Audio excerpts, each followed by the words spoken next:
Good morning, everybody. Apologies for any technical difficulties. I want to welcome everybody to our, I think it's our 18th and final Lege and Learn for 2020.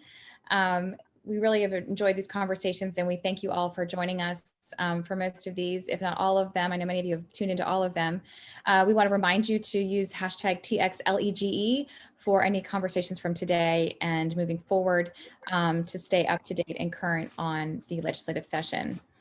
I want to thank our series sponsors for today, for the series, Costello Engineering, Outreach Strategists, the Lentz Group, Half Associates, LAN, LJA Engineering, Memorial Hermann Hospital System, and the Goodman Corporation. We appreciate your support for this really important series that we've been able to host. I do want to invite everybody to ask questions throughout the program. Please use the chat box to message me directly with your name, your affiliation, and your question, and whether or not you want to ask it or you would like me to ask it for you. So without further ado, I want to say that we are so honored today for our last Lege and Learn to have Chairman Robert Nichols, Chairman of the Senate Transportation Committee, with us today. He is, I will say this, and I think many will agree, the most knowledgeable person about transportation funding walking around the Capitol these days. And so it's such a treat to be able to have him here this morning. He has been a senator since 2007. Prior to that, he served for 8 years as a transportation commissioner.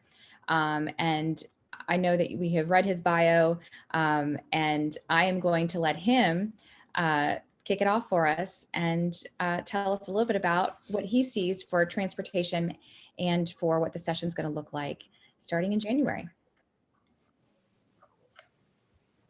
Oh, there I am. All right. Well, first of all, I want to thank you for inviting me to be here with you today.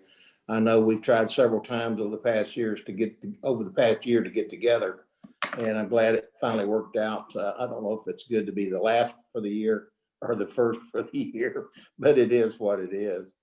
I want to let y'all know how much I appreciate the work that TAG does. The transportation advocates I've worked with for years are very helpful. Your collective efforts for transportation are very important. To speak with a common voice, to be the advocacy to the members of the Senate and the House in the Houston region in particular, where you are, is very meaningful because they all want to do the right thing, and they get torn. We all get torn in a lot of different directions. So when you speak with a common voice, it comes out very clear. I thought what I would try to do, just like Andrea said, was try to address what we're going to be doing this session, what it's going to look like this session. Every session is unique in its own. We start off thinking it's going to be one thing, and it usually ends up something else. But it's been my experience that each session is different and unique. When I was transportation commissioner for the state, first under Bush and then Rick Perry, I worked 5 legislative sessions.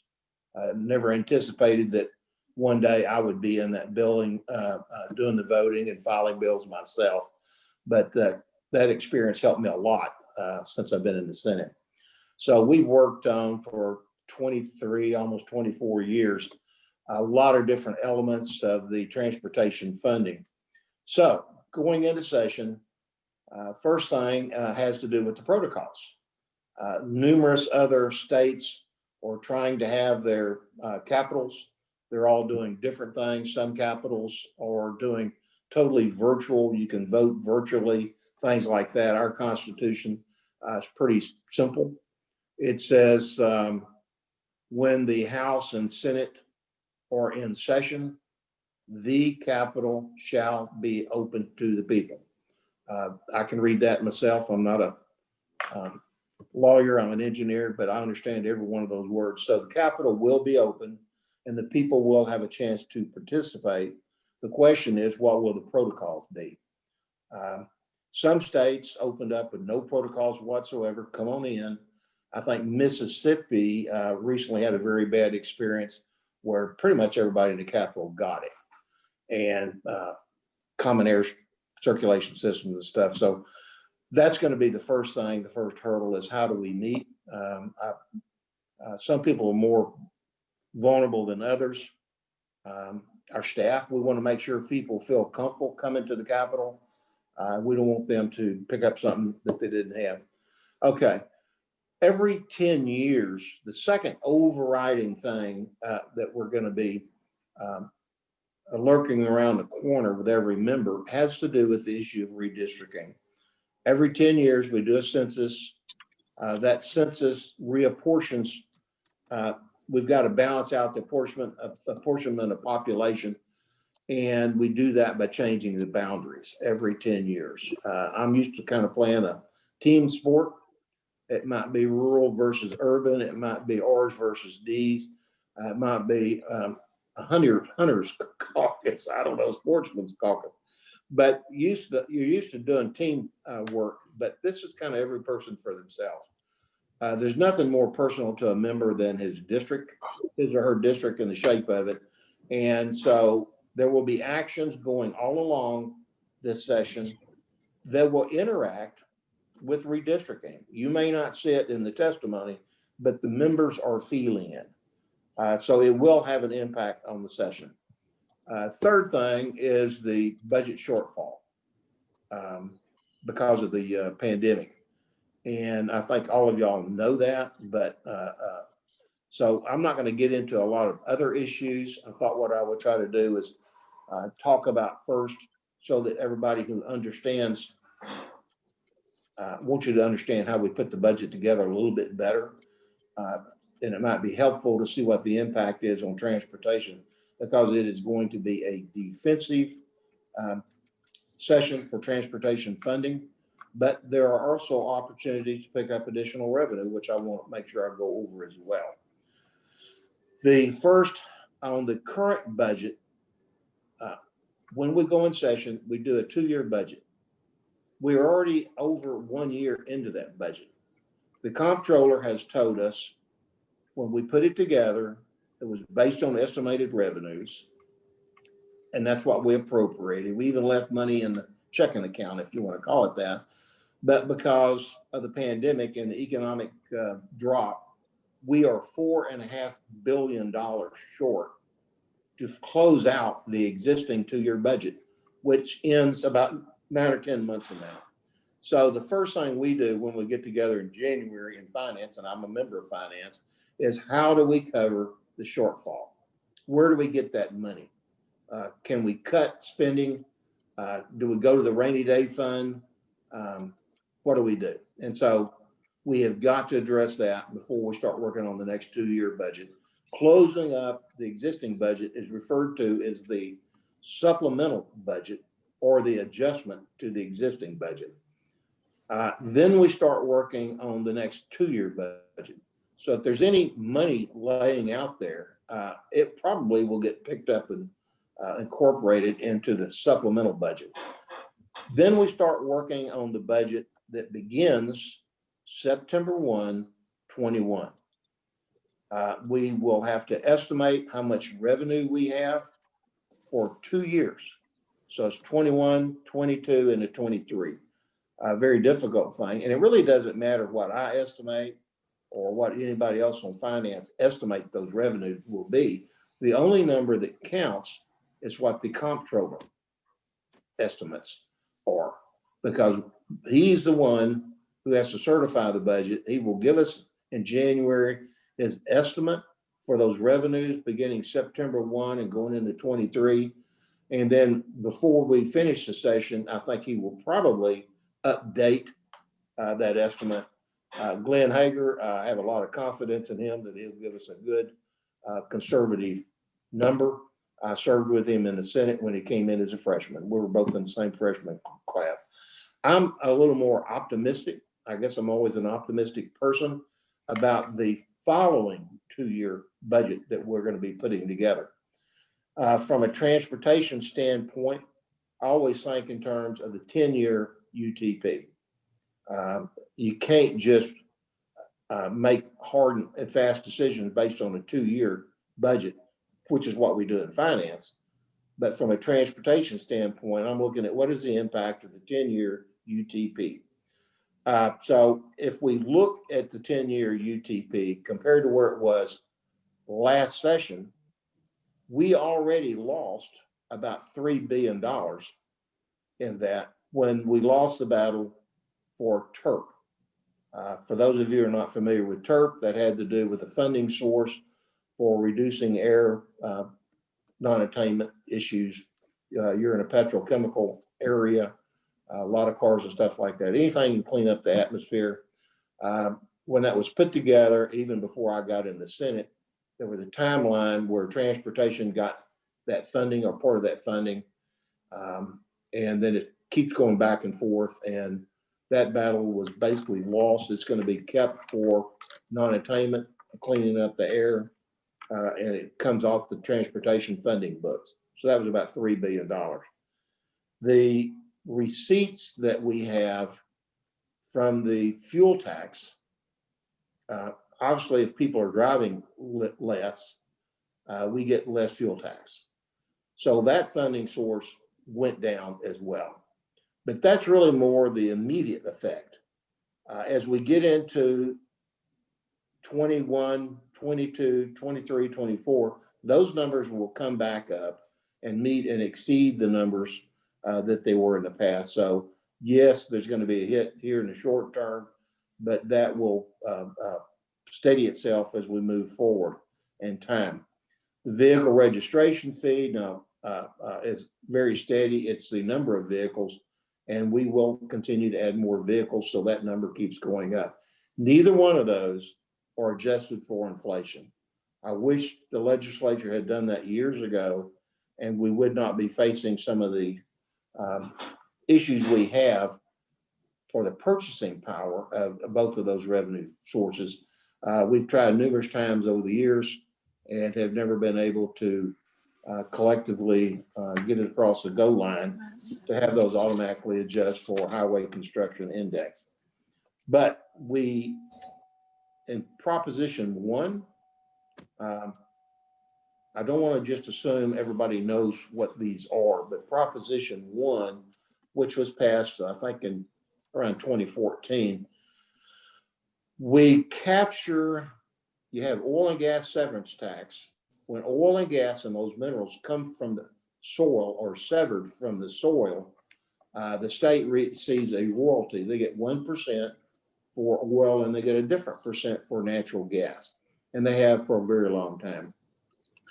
In 1987, a line was drawn a little over $1 billion, that anything above that, with the exception of the school funding, goes into, they created a rainy day fund. So oil and gas severance tax constitutionally, 25% or 1/4 always goes to schools, regardless. But beginning in 1987, when they created the rainy day fund, once a year, one time a year in November, they add up the numbers, and that, after removing public ed, anything above a certain number was deposited. That is what I call the transfer. In 2013 session, we basically said, why don't we, as long as we have a sufficient balance, split that transfer, half to the state highway fund for roads, things of that nature, and then the other half goes into the rainy day fund. And so we did that.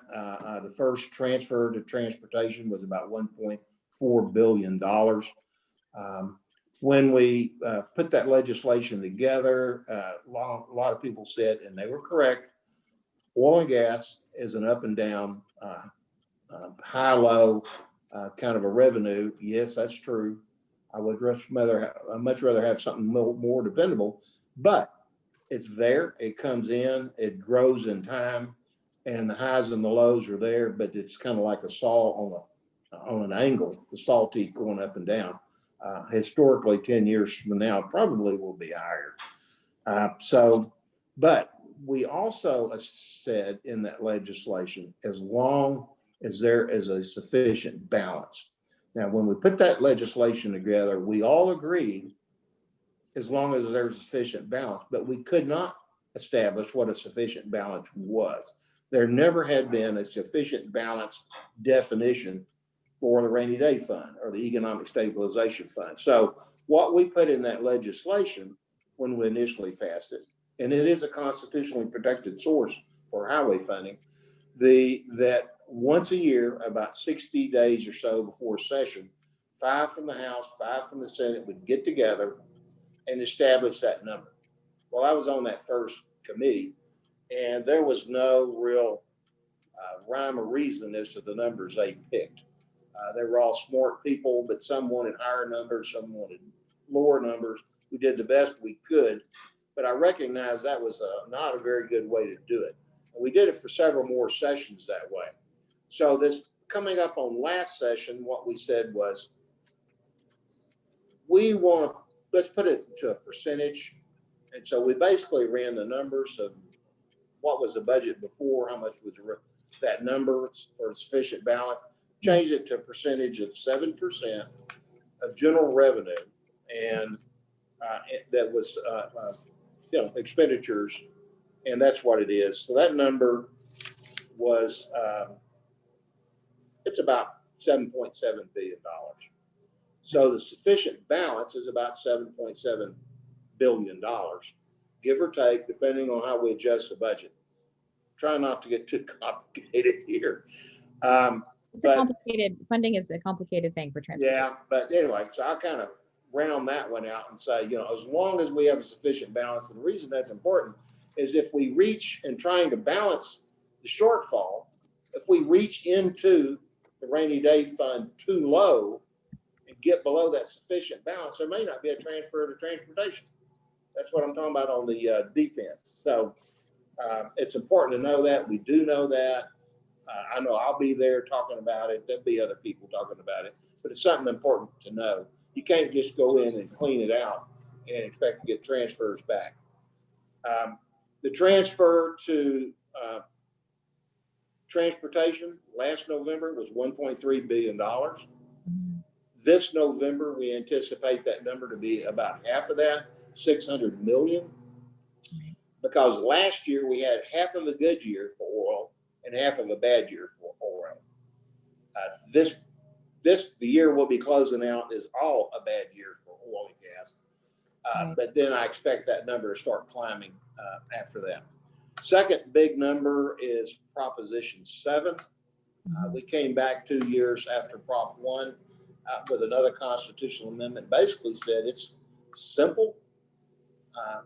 State Highway Fund gets $2.5 billion out of general revenues. When the numbers are above a certain area, which are clearly above that, plus 35% of vehicle sales tax above a certain number. It's starting to creep into that number. Okay. So you should be able to get $2.5 billion each time. But the safety trigger that was put into that was that if for some reason you get into a recession, something of that nature, there is a mechanism where the legislature, with about a 2/3 vote, could remove half of that funding in the existing and the following budget years. So that's something to be watching for as well. We do not want that to happen. So we're going to be very defensive on transportation. We're looking at new areas. I know there's a long list of ideas that people have.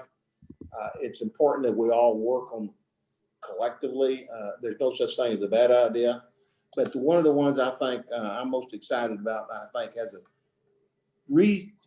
decent chance, has to do with these alternative fuel vehicles. And there's going to be a lot of them. And that's everything from the electric vehicles, which will have high growth in the future, propane, natural gas, whether it's compressed or liquid. They pay some fuel tax that goes to the fund, but they also don't pay as much as an automobile. And so the idea is to try to equalize the road use of all the vehicles so that everybody's paying their fair share with adjustments to the vehicle registration fee. So an electric vehicle that pays no fuel tax, if you estimate what the fuel consumption would have been and get the legislature to agree on it, then adjust it's a fairness thing.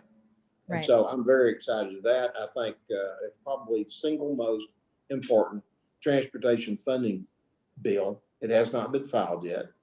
I will not be the author of it. Last session, Senator Schwertner filed a similar bill. Beverly Powell filed a similar bill, and there was another member that filed a similar bill. We've been meeting all together, and we're trying to put together a bill that we can all agree on and get behind. And we're not having any problem doing that, by the way. But I will not be the lead on it, but I will be a co-author on it, working on the details and working with members and transportation advocates like y'all to try to make sure we get that thing passed through the House and Senate. If I may, Chairman, so kind of on that, I know we do have a lot of questions kind of surrounding that particular topic too. You're talking about working on a bill for the Senate side. I know there's been legislation introduced on the House side by Representative Ken King, but as you know, the details mean everything, right? How it's collected, what the amount is that's assessed. And so it's interesting though, because I do say in our conversations with both representatives and senators, there does not seem to be a consensus as to whether or not this is the session where this gets done or really talked about in a meaningful way, because there's so many other things that are going to take center stage. So, but what I hear you saying is that you do feel that this is something very important. It's an equity conversation, and it's money that's really that's being left on the table. So can you kind of talk a little bit more about that, and if you think that that's going to be a hard sell this session? I'm not up on the big screen. As I'm looking at a little tiny screen in a corner. It's always a big lift. Anytime you're trying to work on transportation or funding, regardless of what the cause is, it's competition for dollars. It's an education thing. It was brought up last session, and Representative King for sure has been an advocate for that. I don't think it was on everybody's radar screen too much last session, but it needs to be now. And so as I'm looking around at all the things that have a practical possibility of passing, I put that on the list. What's going to happen is when they were first working with electric vehicles a number of years ago, it was almost like a toy, a novelty. Yeah, it works, but it's serious stuff now. People are really saying the technologies improve the battery life, the charging times, the power, the consistency, more and more models. There's going to be a lot of those vehicles on the road. And so you're going to look at about a 700% increase in electric vehicles in just a number of years. All the manufacturers are going to have it. And so it's not going to be a novelty anymore. It's going to be the real deal. And there's other things for long hauls still on the coming. Don't give up on hydrogen. Hydrogen may work. But in the meantime, if you wait until the numbers get large and then you attach a fee like this, it is a much heavier lift. So the numbers are small. Now's a good time to do it. This is going to be a funding type session. So this is the time to look for money. But it's also a fairness issue. Right. We all need, all of us who use the roads need to share in the cost of those roads somewhat equally. Right. No, and one of the other things that's come up, Chairman Canales in the House has mentioned in equity conversations too, that if you're going to talk about electric vehicles and alternative fuel vehicles, we need to talk about trucks and how they're paying, if they're paying their fair share or not. That's a dicey topic because the trucking industry is it's the heart of a lot of Texas, right? So, but I want to get your thoughts on that as well. If you feel like it's an opportunity to kind of step back and say, okay, let's look at equity kind of across the board, as you know, as it relates to wear and tear on our roads. Chairman Canales is exactly right. Everybody's not paying their fair share, and there's been a lot of studies to back up what he's talking about. But I also know from a practical standpoint, trying to pass legislation, who's going to be on the other side? What are the numbers? And there's no business, unless you're just an all technology service type industry that doesn't use trucking, either receive your goods, ship your goods, or whatever. And they pay a lot of federal taxes and stuff that we don't really see at the local area. So you'll be butting into a lot of heads. But he's absolutely right. He and I have had this conversation. It's important to look at everything. Trucks do a lot of wear and tear. They also deliver a lot of our goods.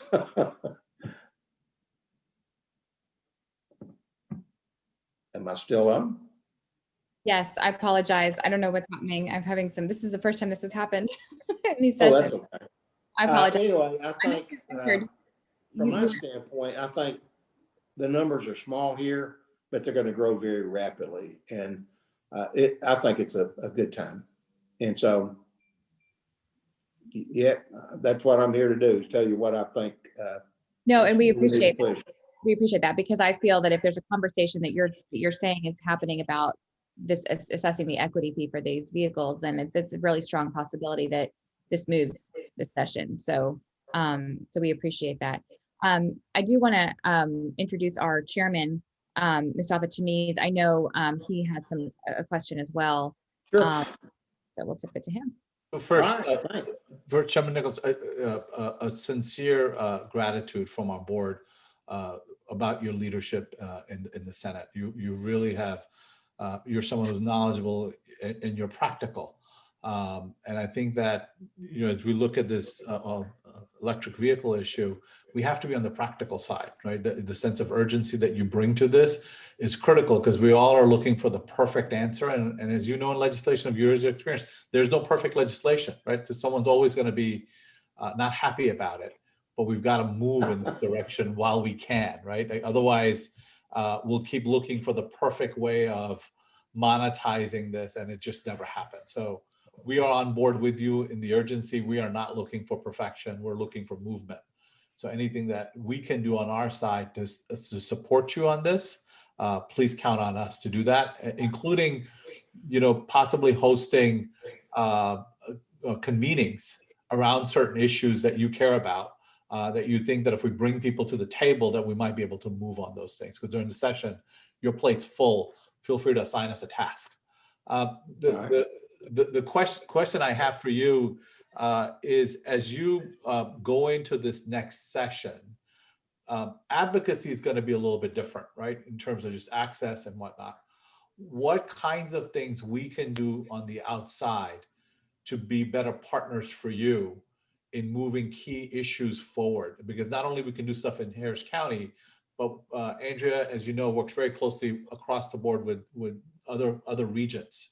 And so is there something that we can do that can help you in moving policy? Especially electric vehicles is a hot spot for us, because Andrea has been out there talking about it in the state way before anybody else. And so it's something that we deeply care about. But anything else how can we partner with you in order to move the agenda this session? Well, y'all have in the past, and you don't know how much I appreciate the work that y'all have done. I've been doing this a long time, and if I go all the way back to the 90s when I first started working on this stuff, I could see from a commissioner standpoint what I thought was important. But people all over the state that were interested in transportation, everybody had a list. They're wanting to index the fuel tax, they're wanting to do this and do that. Everybody had a dozen different ideas. And so it was watered down. The ability to get things done was watered down. And what I realized, then it became urban issues and without the rural issues. And we all know that you can't really pass something, even though urban's got the votes. It's hard to pass it if you can't protect the rules as well. And so people were all over the board. So every county, every advocacy group was pushing for different things.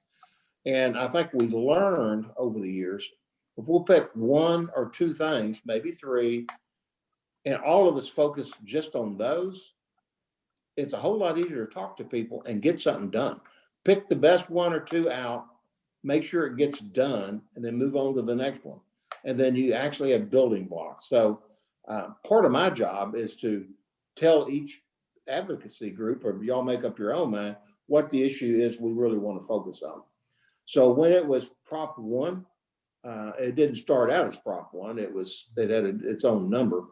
I know I got in my car, or in an airplane or whatever and flew all over the state and went talking to chambers all over the state and news media outlets and importance of it. And y'all did your homework. You got communicated to look at all your sponsors. They're very interested in these issues. Talk to your sponsors, get them to get the word out, to talk to their state reps and their state senators, Ors and Ds.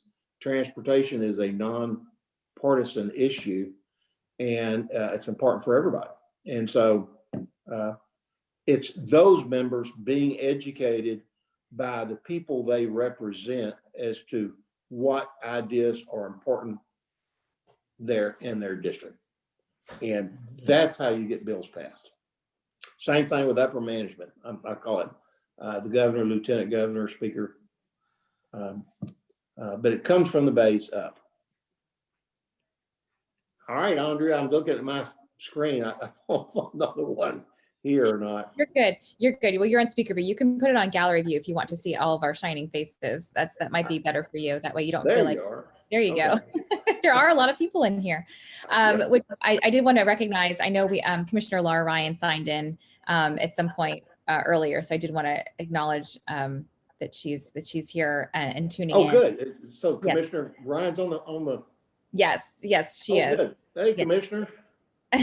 Good morning. How are you? I'm all right. I worked with her when she was chairman of DMV, Department of Motor Vehicles. Yeah. So she's great. Well, thank you. I think the same. It's always nice to listen to your thoughts, and that's why I plugged in this morning. So Andrea, thank you again for putting these on. Oh, well, thank you for being here. We've got all the experts on, so I feel confident. So I wanted to acknowledge too, we had a conversation with presumptive speaker Dave Phelan earlier this week, actually, and it sounds as though he is kind of going back to that electric vehicle conversation. He is also of that mindset, right? That something needs to be worked out. So it seems that, we've got kind of House, Senate, and I think that's a really good sign for this conversation. So I just wanted to share that with you. Yeah, we need to always be aware that those who are interested in transportation funding, like everybody watching this, are the same mindset, but there's 181 members of the legislature, right, who are interested in education, healthcare, water, all kinds of other issues, and transportation is not even on their radar list. Right. Some of them you have to get it on their radar list. Right, absolutely. And that's where the advocacy groups come in. Right. So I'm going to they've got some questions that people have submitted, and I'm going to kind of run through them. Right. One of the other major issues that is closely with transportation is safety, right? I know Commissioner Ryan, obviously too, that's one of her main things that she focuses on is safety and end the streak. I know one of the interim charges on the Senate Transportation Committee was to look at safety and to see about different ways that we can prioritize safety through funding formulas and policies. So can you talk about your approach and your kind of wish for what safety issues we can bring during the session and kind of have some success with? You probably got the leading expert with Commissioner Ryan somewhere on this call. That is what she has taken on as an issue as one of the commissioners. There's always somebody that tried to be a champion, and she's certainly the champion on that. But safety comes in a lot of different factors, different ways. For instance, it might be something in the rural area as simple as putting a shoulder on a farm to market road. Right. It might be putting a turning lane on a 4-lane divided highway that has a crossover point. If you think about something that simple, a railroad crossing, it could be raised medians if we're talking infrastructure. I've got some roadways in my district. Amazingly enough, I've been working on one where we have 3 lanes on each side with a turn lane continuous going for miles in the middle. Crazy. It's I call them suicide lanes, and real high volumes of traffic. And so for miles and miles and miles, and people get in the middle and they get tired of waiting for a gap, and they just goose it, and they just go across 3 lanes, oncoming traffic, a lot of high wrecks. But so a raised median solves that. So if you're talking about infrastructure, Right. Things like that. I know the department began doing access management a number of years ago. So there's a lot of things open. Right. I think Texas Transportation Institute, A&M, even put in a safety group when Senator Ogden was chair of finance, I believe. He used to be chair of transportation as well. So there's a lot that can be done safety-wise. One thing in particular that we've looked at, TAG, is Rob, can you mute? Thank you.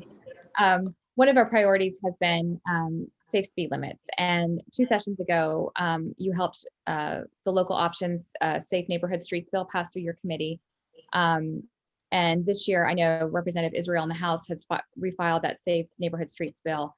So the question, and this is from Jay Crosley with Farm City, is do you think that a statewide bill has a chance in the Senate, or would you prefer kind of more of a local options bill for this particular issue? I would keep it at the local area right now. Okay. When you start talking about something statewide, you touch a lot of places. You'll have some areas that really support that, and you don't others. So I would keep it at the local area. Local.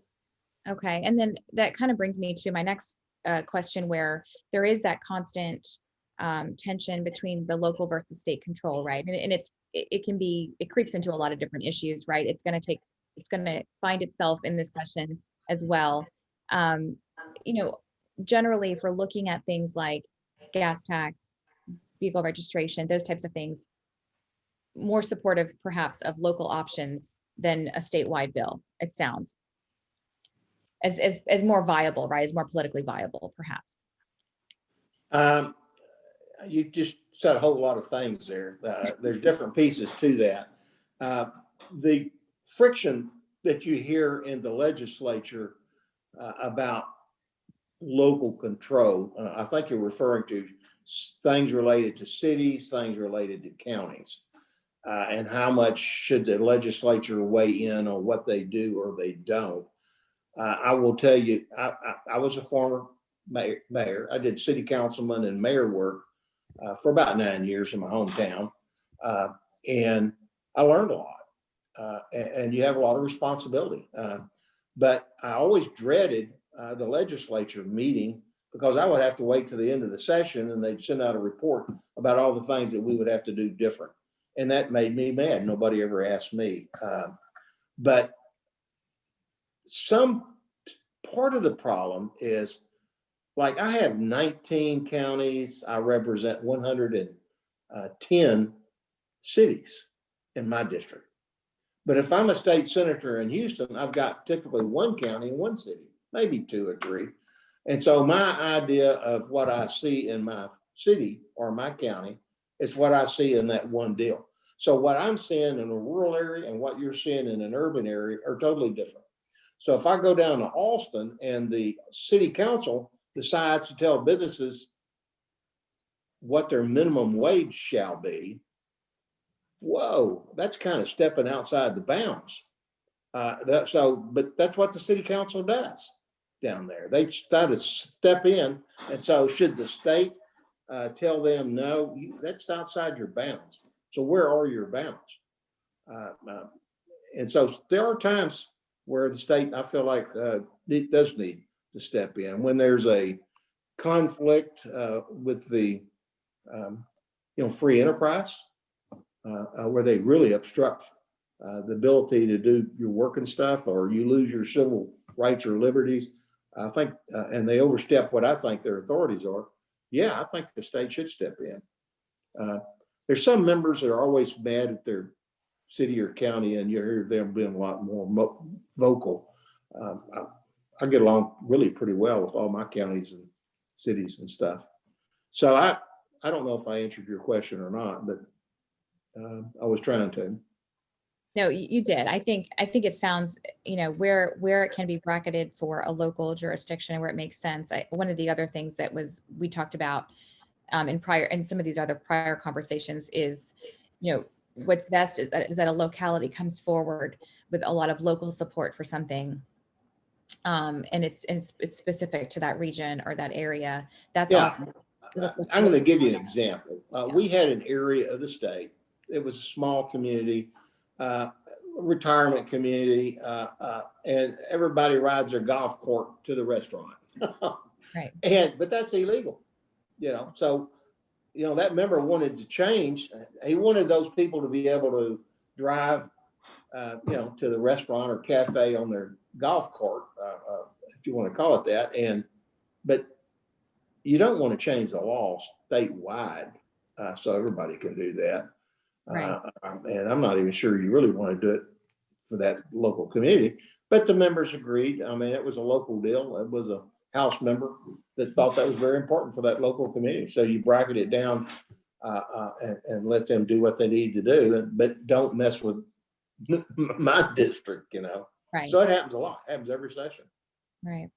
Something like that. Right. I know also there's some questions in the chat box about funding and kind of how things are allocated and what that looks like moving forward. So I'm going to tip it to Harrison with Air Alliance, Harrison Humphreys with Air Alliance. Harrison, are you ready to ask your question? Sure. Thanks, Andrea. Thank you for joining us, Chairman Nichols. I'm with Air Alliance Houston. We're a local air quality nonprofit. As I'm sure you're aware, the I-45 expansion project here in Houston has become a little controversial. It's become quite clear that the highway expansions, at least here in Houston, don't quite have popular support from communities or from the city of Houston and Harris County. Instead, there seems to be a pretty intense interest in multimodal projects like mass transit. Would you, as Transportation Committee Chair, entertain legislation that opens up the state highway fund to multimodal projects? No. So, and I do want to add to that.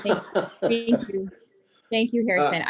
I do want to add that that while I-45 itself is, the idea is that other modes will be able to connect to it, and so, but continue, Chairman. I do want to the how that infrastructure is built, that responsibility really falls on the Transportation Commission.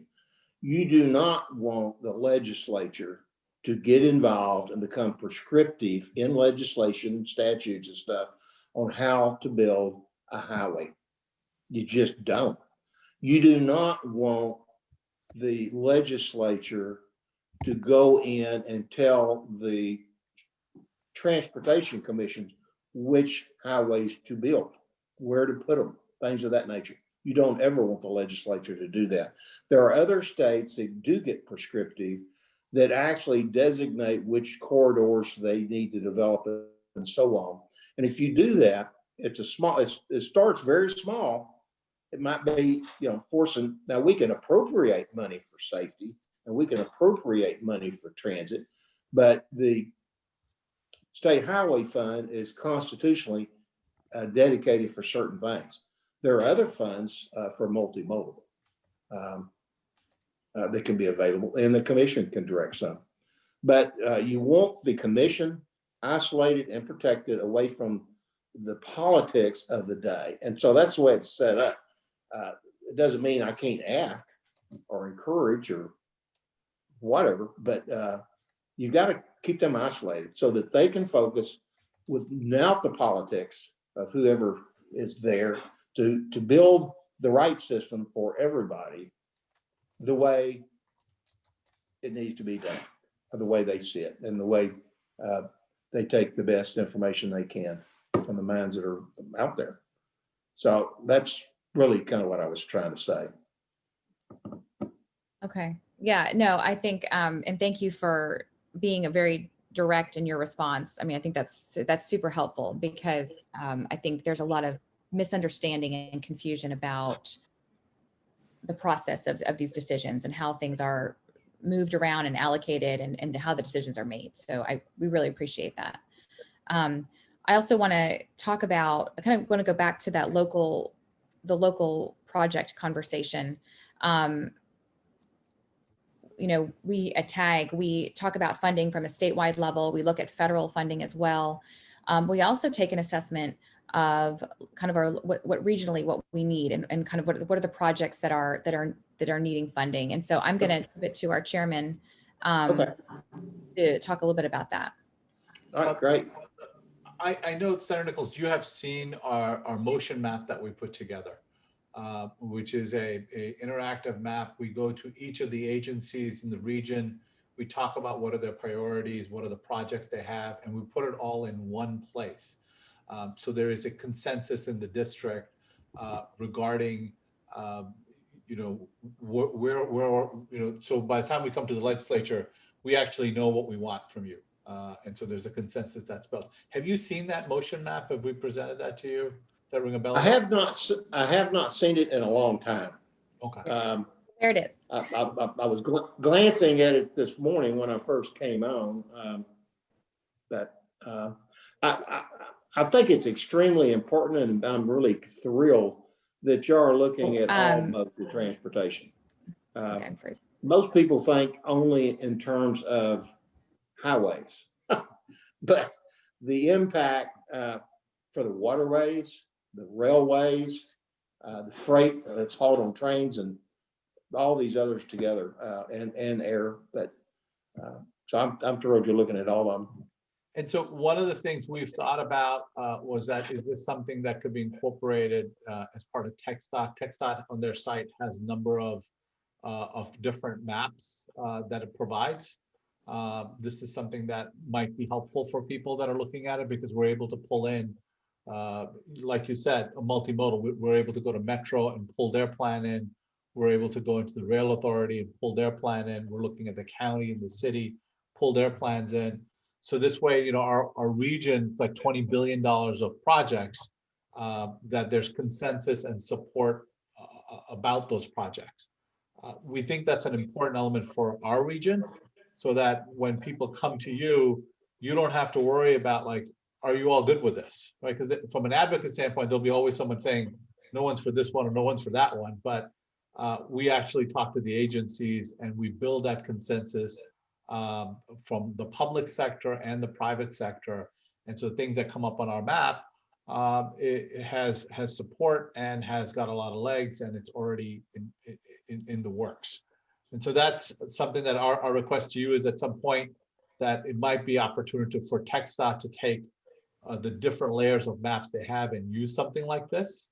And then two, for you to know that this region actually has worked very hard to be a good partner at the state level, to be able to come to you with consensus, rather than, push against each other. Y'all have, and it's been very helpful and productive over the years for that. Kind of zooming in a little bit more, I'm looking at, is that the Grand Parkway on the outside there? Yes, sir. Okay. And part of this is, I know we have Houston in the middle, right? But we're a 9-county region, so we have a lot of the rural parts as part of our coalition. And when we bring back projects, we're expanding to pull those county projects into our motion map in the future as well. So we're representative of the region, not just Harris County or the city of Houston. We work very hard to try to pull in a number of counties. Are members of our partners with us. They're dues paying partners with us. And we continue to work with them to try to pull them in and make sure that their voice is being heard, not just in our region, but at the Capitol. Yeah, I've been following y'all's projects ever since I got on the Transportation Commission. We would go to the region and visit it, on a regular basis, and not just the roadways, but the waterways, the Port of Houston, the Port of Galveston. But I remember looking at, if you got everything outlined with roadways, but if you kind of fade those out and take a map and bring up your rail system, you look at it looks different. And so I know I worked, we did some legislation way back there, and actually got some constitutional amendment passed, barely passed, but allows the state to work in cooperation with the rails. So you have a lot of corridors that I think could be opened up working with some of the rail if they will choose to do so. Yeah. Carol, are you on this call by any chance? I don't think that Carol is. I didn't see her on. I know Raj is. Carol is the chair of our local railroad commission, so we get a lot of input about that, and you'll see some of that on our motion map. So we may just send an email to your staff, for you to take a look at this and see if, Sure. from your perspective, is this something that can be added to the text docs list? It might be an opportune way to look at something. Well, I can show it to them, but you can show it to them as well. Yeah. I mean, you've got one of the commissioners on the line right here. Absolutely, yeah, we will do that. We just want you to know that we're working hard to build consensus, and then we're documenting it so that there's no misunderstanding in terms of what the regional support on project. Okay, which is exactly the way to do it. So I compliment you on that. Thank you. And thank you, Mustafa, for walking us through that. I do want to kind of close out the hour with, I know we dove right into the electric vehicle conversation, and then we kind of got to questions. So I want to make sure that we had an opportunity to hear from you all of the priorities that you're looking at for the Transportation Committee in the session, and if there's anything that we missed in the conversation that you wanted to address. Well, the only thing that I really spoke on as far as new revenues was related to the alternative fuel vehicles and trying to be adjusted so that everybody's paying equal road use. But there's other issues that will be coming up. I know the Harris County toll road system, for instance, is one that I always use as an example of how well something can work. Right. The county citizens voted back in the 80s to do it. The commissioners never really had to go out and sell bonds to start it off. Well, they never had to use any property taxes to make payments to bonds. It's probably a better way to put it. They did sell bonds and stuff. And so it's continued to grow. It's paid things down. It's done real well. You've got some of the lowest toll rates around, yet you've got a thriving system that, but I know recently I saw them give consideration to bonding it and using those revenues or the funds from that for something other than roads. I know they take about 120 million a year out and put it into non-towed roads, which I think is great. Been, like I said, an example, but I get concerned when you start taking basically road revenues and use them for other purposes. And that would not be just there, but other areas of the state as these systems mature. So I think it's something the legislature probably ought to look into. Right. Well, and I mean, it certainly doesn't help the conversation that the controversy surrounding tolling in general. If you want if you want to kind of be supportive of keeping tolls in the toolbox, right, statewide, I can see where there could be some concern if those funds are then not being used. Legislation wise, we pretty much have all the legislation you need to do pretty much any kind of tolling that you need. It's really more of a political decision. Do we want to continue moving forward with it or not? Leadership has gotten they said, we're in a non-tolled environment, but those tools are there. If leadership ever changes their mind and decides to move forward, I will remind everybody that number of people who have electronic tow tags in the state continues to grow. We have over 14 million vehicles in the state of Texas who've gone to the trouble to get a tow tag. So they've gotten their credit card, they've gotten online that says, I want to be able to get on a toll road. So that choice is there, and that's more than half the vehicles in the state. So when I hear people say, well, nobody likes to drive on toll roads, well, that's not really true if you're given a choice. And so I asked the question, why would anybody want to remove my freedom to choose to pay extra to get on a toll road and go on home, especially when I reduce congestion on a non-toll road? Those who are willing to pay for those toll roads are willing to drive on those toll roads, and they do pay for them, as long as you don't try to toll existing infrastructure. So it's still a topic that's out there. I'm certainly going to listen to the governor and lieutenant governor, and if their will is to not go in that direction, well, then we're not going in that direction. But the conversation needs to be brought up every once in a while. Right. Well, thank you for that. I know I did want to mention too, I don't know, is Stephen, are you still on? Am I on? Oh, Laura. No, Stephen Albright is still on. Commissioner Ryan. Your former Chief. Stephen Albright, he was on for a little bit. Okay, Yes, there he ma'am, is. I'm here. I just want. Okay, I wanted to. I know you used to work closely with the chairman, so I just wanted to acknowledge that you had some former staff on here as well that still really adore you. He's the existing staff. Jonathan? Or No, Stephen. Oh, Albright. Stephen Albright. So yeah, we'll acknowledge him. And I know he is working, Stephen and I worked together on Transportation Advocates of Texas statewide group with EGC. And so I know he's working really hard too, specifically on making sure that we keep the money that we have already for transportation, which you mentioned. It'll be a defensive session.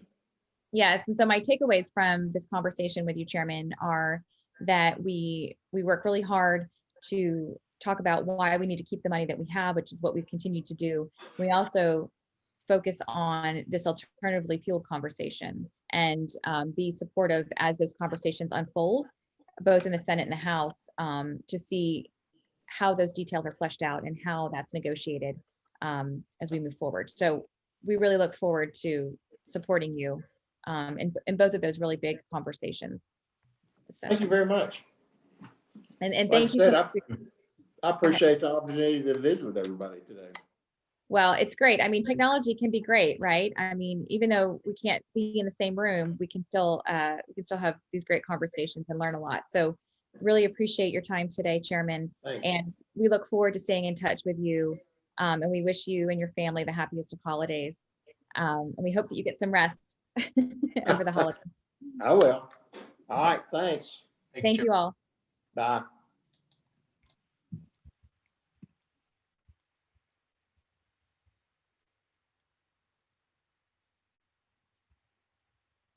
To TAG for all that you're doing, and thank you for thinking about those families who need. I hope to see y'all soon. I appreciate your work, your advocacy, not just during the session, but post-session. You're innovators, visionaries, and I really appreciate that. Appreciate the friendships that I've had with the transportation community. Thank y'all for putting these on. It's just a really great idea, and thank you to everyone that's watching.